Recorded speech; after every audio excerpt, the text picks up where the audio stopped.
Cocopeat क्या होता है, किस तरीके से इनका प्रयोग हमें करना होता है, हमारे पौधों के लिए क्यों ज़रूरी होता है, ये सब जानकारी हम इस वीडियो में लेते हैं। तो आप वीडियो के अंत तक बने रहिए। कोकोपीट किस तरीके की हमें ब्लॉग में मिलती है, जिसे आप ऑनलाइन या फिर ऑफलाइन किसी भी स्टोर से ले सकते हैं। ये जो ब्लॉग है कुछ इस तरीके की पैकिंग में मिली है, जिसको हम अमेजन से मंगवाए हैं। आप किसी भी स्टोर से ले सकते हैं, किसी भी ऑनलाइन साइट से।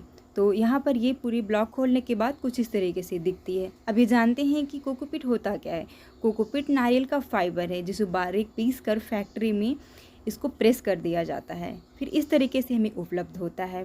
ये आपको यहाँ पर पूरी ईंटे की तरह बहुत ही हार्ड ये कोकोपीट दिख रहा है। अभी इनको हमें कुछ इस तरीके के टब में डालकर इनमें पानी डालना होगा। जब ये पूरे तरीके से सॉफ्ट हो जाएगा तो हम पौधों में प्रयोग कर सकते हैं। तो जैसे जैसे हम पानी डालते जा रहे हैं, ये कुछ इस तरीके से फूलता जा रहा है। आप यहाँ पर देख सकते हैं कुछ इस तरीके से जब फूल के बहुत ही सॉफ्ट हो जाएगा तब कुछ इस तरीके से हो जाता है। अब अगर आप इसको ज़्यादा दिन के लिए स्टोर करना चाहते हैं, कम पौधे का प्लांटेशन आपको करना है, तो आप इनको हल्का सा सुखा लीजिए, इनमें नमी कम हो जाए, उसके बाद आप अपने पौधों में प्रयोग कर सकते हैं। वैसे यहाँ पर इतना सारा ही है तो इनको हम फैला देते हैं, क्योंकि जब ये पानी सोखता है तो इसमें पानी की मात्रा बहुत ज़्यादा हो जाती है, तो इन्हें हल्का सा सुखाना पड़ता है।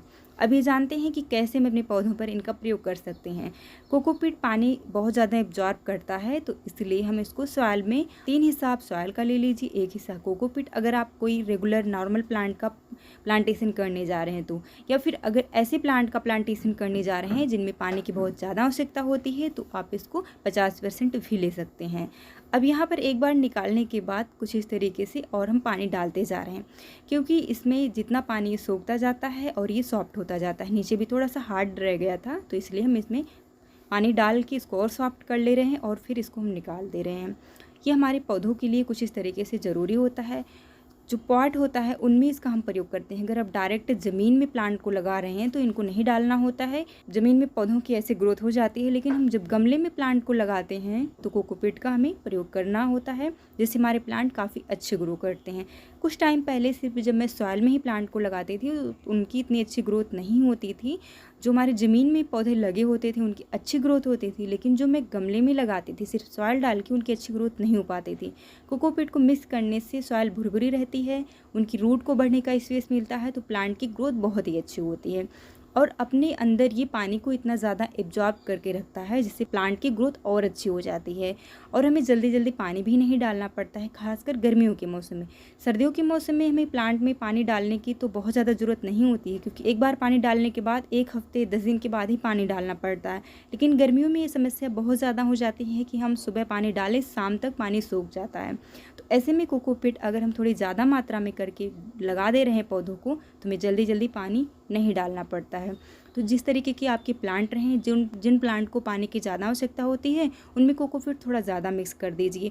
वैसे हैंगिंग बास्केट के लिए काफ़ी अच्छा होता है। पानी तो अपने अंदर एब्जॉर्ब करके रखता है, लेकिन इसका जो वेट होता है बहुत ही कम होता है, तो हैंगिंग बास्केट के लिए काफ़ी अच्छा होता है।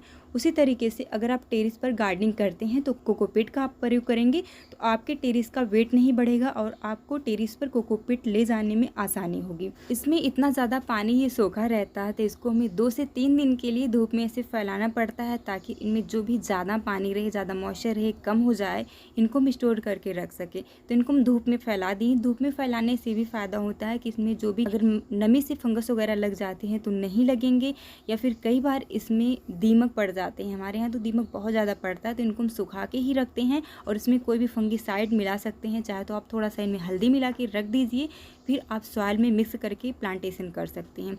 अब जानते हैं कि अगर आप सीडलिंग कर रहे हैं तो कोकोपीट कितना ज़रूरी होता है। किसी भी सीड की सीडलिंग आप करने जा रहे हैं तो कोकोपीट में आप वर्मी कंपोस्ट या फिर काऊ डंग कंपोस्ट को मिक्स करके इस तरीके से ट्रे में डालिए, फिर सीड को डाल दीजिए।